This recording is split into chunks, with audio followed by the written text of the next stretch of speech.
Today's lesson is 1.3, Angles and Measurement.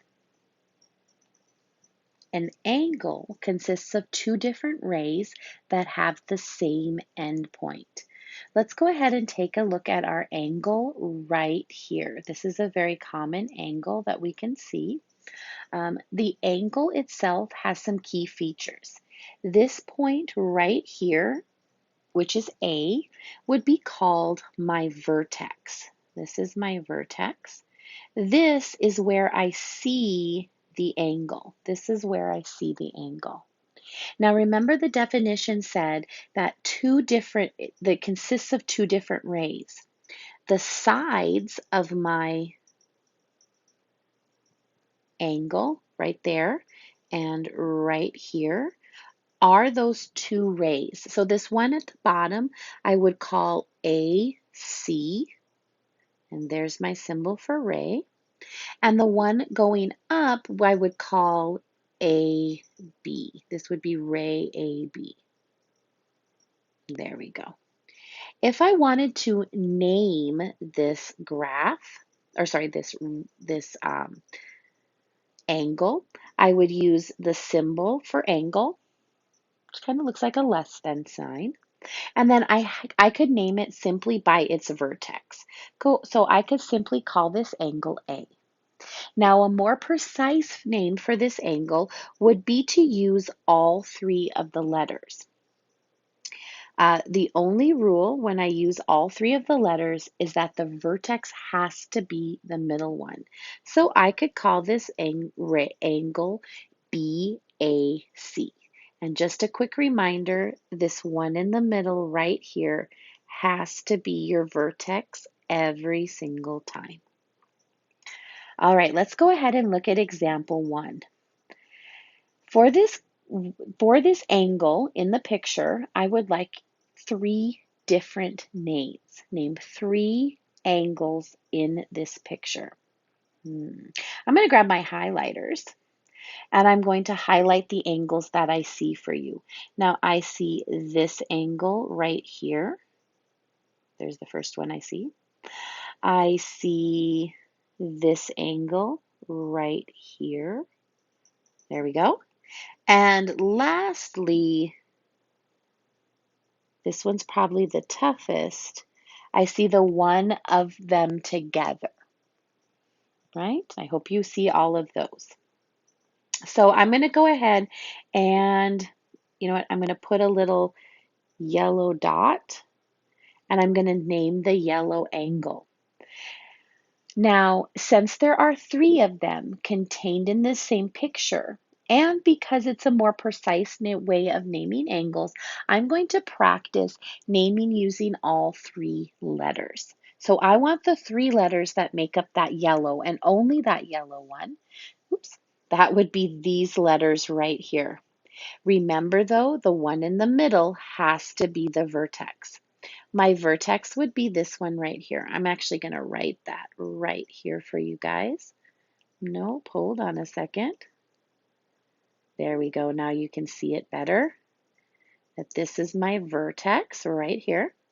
And so I would name that yellow angle, I would call it THS. All right, let's go ahead and name the pink angle. So look at the 3 pink letters, and I could call it angle SHE, angle she. I could have done EHS, I guess. And lastly, the orange angle, THE, the. Now, I know I told you we were just going to practice using the 3 letters to name the angle because it is more precise, but why would angle H not be a good name for this angle? Well, stop and think about it. All 3 of the angles that we named, the yellow, the pink, and the orange, have the have the same vertex. All of these angles have H as their vertex. So if I said, hey, look at angle H, which one are you going to look at? Are you going to look at the yellow one? Because that's the one I meant. Or were you going to look at the pink one because you said, "Oh, she's going to do the pink because that's her favorite color." Or would you look at the orange one because it's the biggest? None of you are wrong, but the one I wanted was the yellow. And so only those of you that picked the yellow would be correct. So the reason that H is not a good name for this angle is because there are 3 angle H's in the picture. And so to be more precise, we need to use the 3 letters that create it with the vertex in the middle. All right, there is a way to measure angles that we can draw on paper, and they use the protractor postulant. If you look at the protractor, any protractor, there is a hole right here where this point O is. And what you want to do is you want to make sure that you have your vertex set up right here. So needs to be your vertex right on that hole. And then if you notice, one of your sides, one of the rays of your angle should be straight in either direction. It can either head this way towards the right, like ray OA is, or you could imagine it could go over this way towards this side of the protractor, okay? It doesn't matter which one because the protractor is double-sided. So if you notice, there are 2 numbers at each point, okay? Those are so that you know where your 0 is, okay? So it just depends on which direction your ray is facing from your vertex, okay? So our ray is facing to the right, so my 0 is on the inside because if I look at the outside, it says 180. So it goes by tens. So it goes 0, 10, 20, 30, 40, 50. So this part right here would be at about, I'd say, 45 degrees. So this angle right here, BOA, would read 45 degrees. Now, if I were to continue over to this ray right here, I would say, let's see, what were we at? 40, 50, 60, 70, 80, 90, 100, 110, 120, 130. So I would say this is at 125 degrees. And that is for this big angle. I'm going to mark it with 2. There we go. That looks a little better. Now, could we find this angle? Yes, we could simply say 125 minus 45, and we could go ahead and do the math. What's that, 80 degrees? You could also count, right? You could also count. Remember, we're counting by tens. So this could become your 0, and you're counting 5. No, let's say this. 10, 20, 30, 40, 50, 60, 70, 80. I counted my tens as the half in betweens. So I could even have counted 5, 5, 10, 15, 20, 25, 30. I could have counted like that. I could have counted 5, and then this one would be 15, and then this one would be 25, and so on like that. But other ways, it's 80 degrees. All right. The next thing we're going to do is talk about how to classify our angles. We call an angle acute. We call an angle acute if my angle measure is an angle with a measure between 0 degrees and 90 degrees. That little dot up above is for the degree symbol so that we don't have to write out the word degree. Make that a little bit bigger. There we go. We call an angle a right angle if it has a measure of exactly 90 degrees. We call an angle an obtuse angle if my angle has a measure between 90 degrees and 180 degrees. And lastly, we call an angle a straight angle if it has an measure of exactly 180 degrees. Now, before we go on to that last question there, I want to ask you this question. Can an angle be both obtuse and straight at the same time? Can an angle be both acute and right? Well, remember, we're between. So can we be 0? No, because then we don't have an angle. Can we be 90? No, because if we're 90, now we are a right angle. Obtuse, can we be 90? No, because then we're right. Can we be 180? No, because then we're straight. So can you be two types of angles at the same time? No, you're one angle and one angle type only, okay? For classifying purposes, you're only one of these 4 types of angles. Now, the last question, what kind of angles do opposite rays form? If you remember, if you want to go back and look into your 1.1 notes, we talked about opposite rays there. And we talked about the fact that opposite rays have to be collinear. If they are collinear, then they form a straight line. If they form a straight line, then they must be a straight angle and they must be 180 degrees. Just like a segment can be broken apart and added the piece by piece back together, we can do the same thing with an angle. So what we have next to talk about is the angle addition postulate. The angle addition postulate says that if P is a point in the interior of an angle, so notice right here, angle P is in the interior, inside angle RST. Okay, this point is inside. Then we can say that the measure of angle RSP, RS to P, plus the measure of angle PST, PST, is equal to, and I'm going to grab my orange, the measure of RST.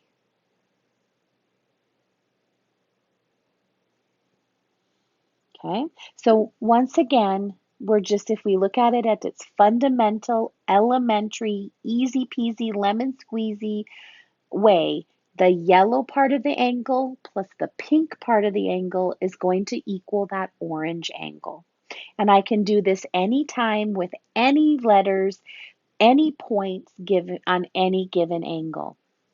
Now, when I talk about an angle and I mark it, what I do is I like to put an arc mark. So this is called an arc mark to show that this angle is a certain degree.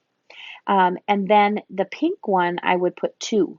Now, what the difference is between the 1 arc mark and the 2 arc mark is showing that these 2 angles are different in measure. I may not know what they are, but I know that they are not the same. And then I like to do this for the whole thing, and I like to use an arrow, but you might see it done like so with 3 to show that it's different from the other 2. All right, so let's go ahead and use the angle above. We're going to answer the following questions. Now remember, at its very easiest level, this theorem says, this postulate says the yellow piece plus the pink piece equals the orange piece. So I'm going to go ahead and set it up because I know I'm looking up above. Now I also know that when I see the letters RSP and the symbolage in front, that I'm going to substitute that into my yellow because it's the same picture, okay? It's not that I'm kind of just being lazy. I'm using that picture off to the side, so instead of labeling, I'm going to use my color. All right, so here we go. RSP, the measure of RSP. So that letter M in front of the angle symbol means the measure of angle. So the measure of angle RSP is 32 degrees. I'm going to put a 32 in the yellow. And the measure of PST is my purple one, is 24. Then what is the measure of angle RST? And orange was my only color left. So notice I have 32 plus 24 equals what? I could put an X in there. And then I'm simply just going to go ahead and I'm going to add those two together and I get 56 degrees. There's my answer. For the second one, I'm going to set it up the same. The yellow plus the pink equals the orange. Let me add in my plus and my equal. And now I'm going to go ahead and I'm going to read my sentence. RST, RST this time is my orange one. RST is 52. RSP, and the measure of angle RSP, that's my yellow one, is 23. Then what is the measure of PST? All right, let's put our numbers in. 52 goes here, 23 goes there, X goes in the blank, question mark. You could just leave it blank if you wanted to. Remember, you're solving this equation. So if you need to, draw that line through the equal sign. There's no distributing. There's no combining of like terms. There's no getting the variable to one side. All those things have been done for you because there's no parentheses in this problem. So there's no distributing to do. The right side only has one term, so I cannot combine. And the two terms on the left are not like terms because of the variable x, and the 23 does not have it. So I'm at the last two parts. Oh, plus this is the only variable I have, and it's already alone on the left side of my equation. All I have to do is get rid of that 23. Now I see a plus, so I want to do a minus, but remember you got to check in front of the 23 because that's the type of that's the symbol you want to get rid of. It is a positive 23, so we're okay. We're just simply going to subtract 23,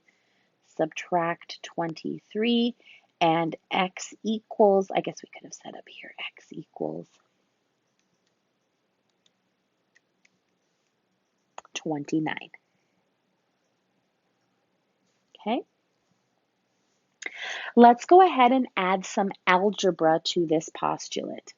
So I'm going to go ahead and I'm going to label this graph. Now, for this, or sorry, yes, I'm going to label this picture, this angle. Now, what you might want to do in this case is put in the colors first. So I'm going to put in my yellow, I'm going to put in my pink, and I'm going to put in my orange. Okay?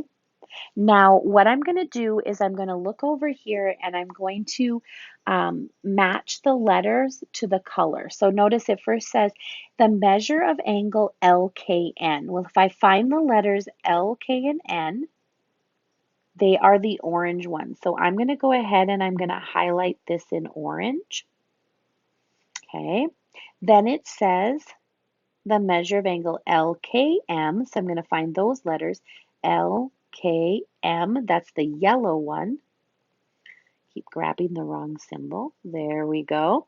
And then, of course, the last one has to be the third color, pink. I'm just going to double check MKN. Yes. I need to find LKM. That's the yellow one, and MKN, that's the pink one. Remember that the rule says, the postulate says, the yellow part, plus the pink part equals the orange part. Yellow plus the pink equals the orange. Let's start substituting. Now, two different ways that you could substitute since you know where the expressions go, you could just start substituting. If you want to put them in the picture, let me show you how I put them in the picture. So I draw my little arc mark, and then I would put 2x plus 10, and then I draw my two arc marks, and I'd put 4x minus 3, and then I'd probably do something like this, and I'd put 145 degrees. Okay, let's go ahead and solve this. Draw your line. There's no distributing because there are no parentheses on either side. Combining like terms, remember on the right side there's only one, so there's no combining to do because there's no plus or minus after the 145. And the equal sign, that line, stops me from going to the other side.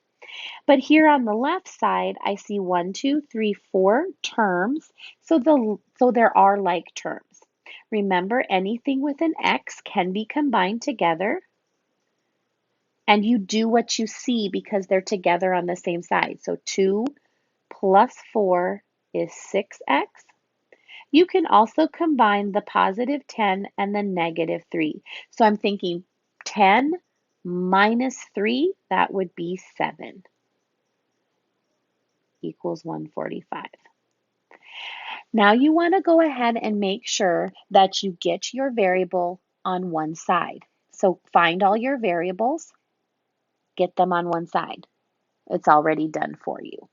Now you're going to go ahead and you're going to focus on this side where the x is, and you want to get rid of your add or subtract by doing its inverse. I see add, so I'm going to go ahead and I'm going to subtract 7. What I do to one side, I must do to the other. I'm going to bring down the 6x, and I'm going to say 145 minus 7 is 138. I'm focusing still on the side with my variable, the letter x, and I want to get rid of the multiplication or division that is there. Remember, whenever there's a number next to a variable like this, there's multiplication hiding between them. We just don't write it. To get rid of multiplication, I do its inverse, which is division. So I'm going to divide this side by 6. Remember, you're always dividing by the number with the x, not the number by itself. So I don't want to divide both sides by 138 because then I'm going to end up with a fraction. And remember, I'm not trying to trick you guys with fractions. I'm going to put that in the calculator. X equals 23. There's one of my answers.